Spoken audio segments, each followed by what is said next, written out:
we always like to talk about the comics that we're reading. So what I'm going to do first is I'm going to share what some of our community members are reading. And then once I've shared that, Seth and I are going to share our own books that we're going to be reading as well, too. So to start off with, let's talk about, I'm going to share what Comic Watch members have shared with me on the current comics that they're reading. So Tyler Davis said that they might dive into Ann Nocenti's Daredevil this week or give Sandman a reread. Have an itch for older comics right now, and those two are grabbing my attention.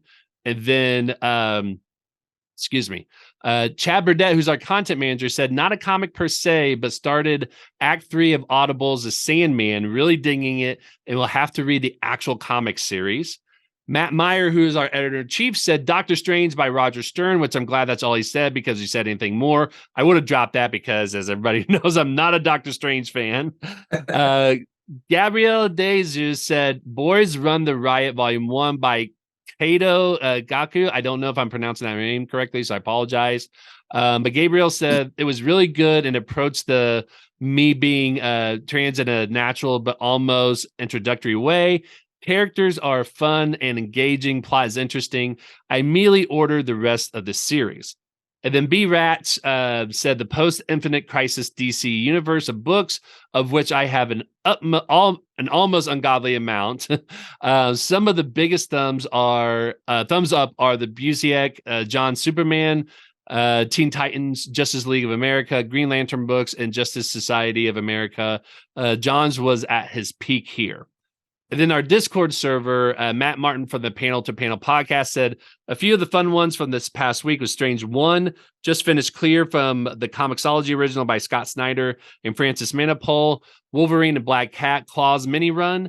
And then Ken from the ODPH podcast said they're reading the Mighty Morphin Power Rangers Teenage Mutant Ninja Turtles 2 by Parrot and Mora from Boom Studios, two fandoms coming together and delivering on one hell of an adventure.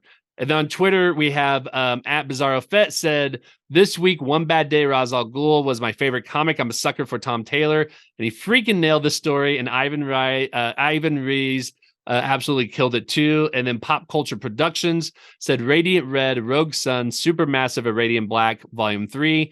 Getting myself caught up a bit. Love the universe that they are building. And the only downside so far is some of the panels of Radiant Red. Often Satomi looked like a child, is what they is the only downside that they said for that. So all those things that was said, Seth, was there anything that stuck out to you as something that you thought was really interesting or you agreed with or anything like that from what? Yeah. So, well, first of all, it's weird. In my opinion, Daredevil has never had a bad run. So whoever's going back and reading a previous run, I mean, you can't go wrong with that. Clear, I know that's a Scott Snyder Comixology original. I enjoyed that one. It felt very Blade Runner-esque.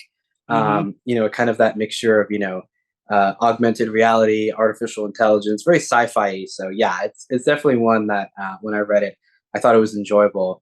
And yeah, the Radiant Black series has been really fun. I think I've only gotten to volume 3.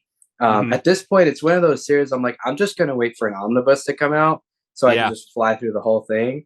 Right. And I'm just waiting for them to make a TV show of it because it's definitely very much like what a true Power Rangers fan could make their own series without it feeling Power Ranger-esque. Right. So I love that. So yeah, those are some great selections, but those are the 3 that definitely stood out to me. Yeah, and I agree. Daredevil, there's only one run that I was kind of okay with, but even then I would still read it. So I agree with you that a lot of the Daredevil runs have been really spot on.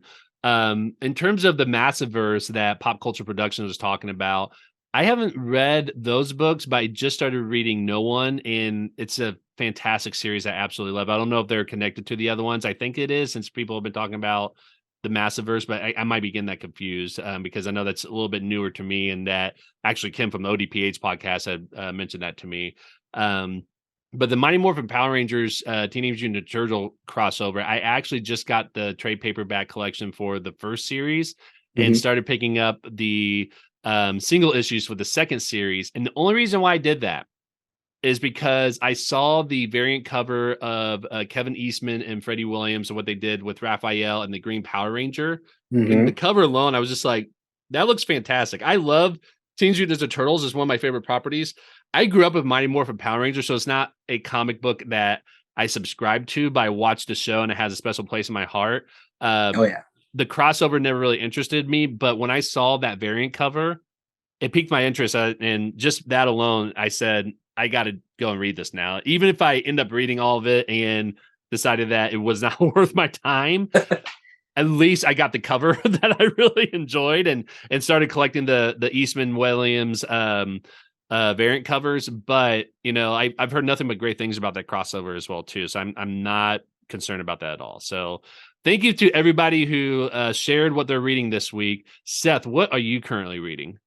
So I actually just finished The Last Ronin. Oh yeah, how'd you like that?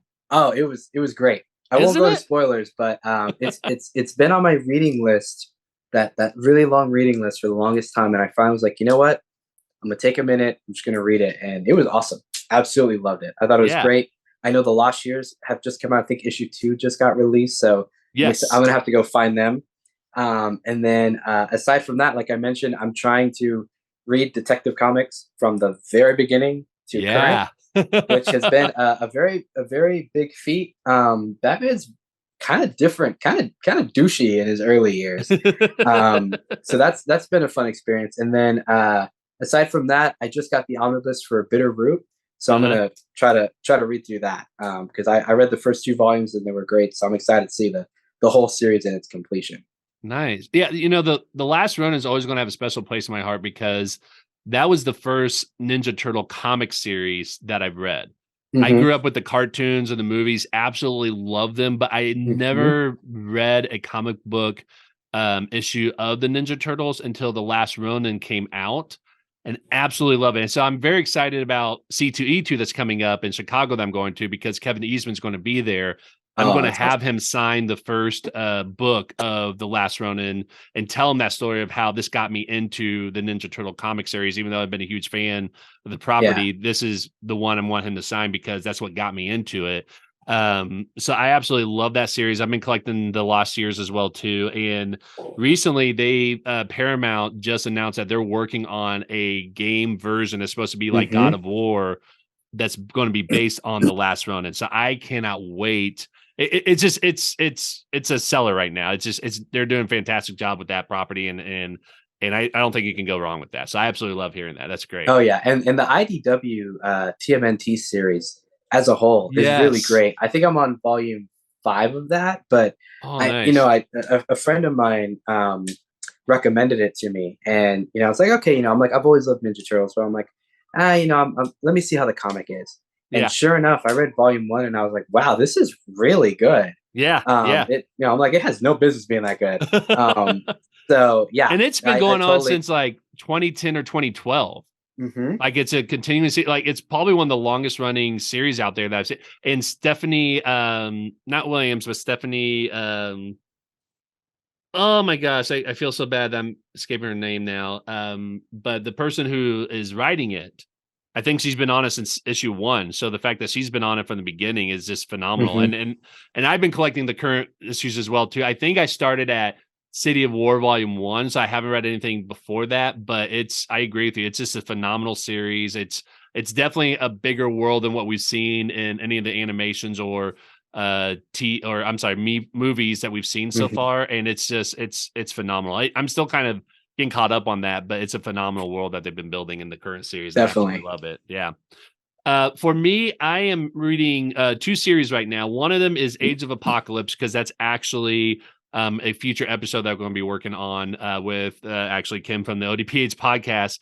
He's going to be coming on to talk about Age of Apocalypse, and apparently there's a lot of it's one of it's an X-Men book. So first of all, if it's an X-Men book, that means that there's going to be a lot of the side stories that they put out currently, like what they have with the X-Men books. But this one with Age of Apocalypse, there's I think 10 issues that comprise of the main story of Age of Apocalypse, and then there's all these other side stories. So we're going to focus on the 10, and then we might dive into some of the other side stories as well too. So I'm going to start working on that, and then I'm also working on X-Men Red that has been released the last couple of years, and I have the trade paperbacks for Volume 1 and Volume 2. I haven't started it yet. I think in the previous issue, I said that everybody from Comic Watch had said that that's the one to read. that they absolutely love with X-Men. So that is one I'm going to be starting this week as soon as I get caught up with my daily polls, which I have a stack building up right now because I was on vacation. So You never run out of things to read as a comic book reader. that is true. That list just gets more and more bigger and more overwhelming sometimes. I know, because you read more, but the more you read, the higher that pile still gets. Mm-hmm. Exactly. Yeah, that's how you know when you become part of that world of comics, is when your non-read pile has become bigger than what you've read. So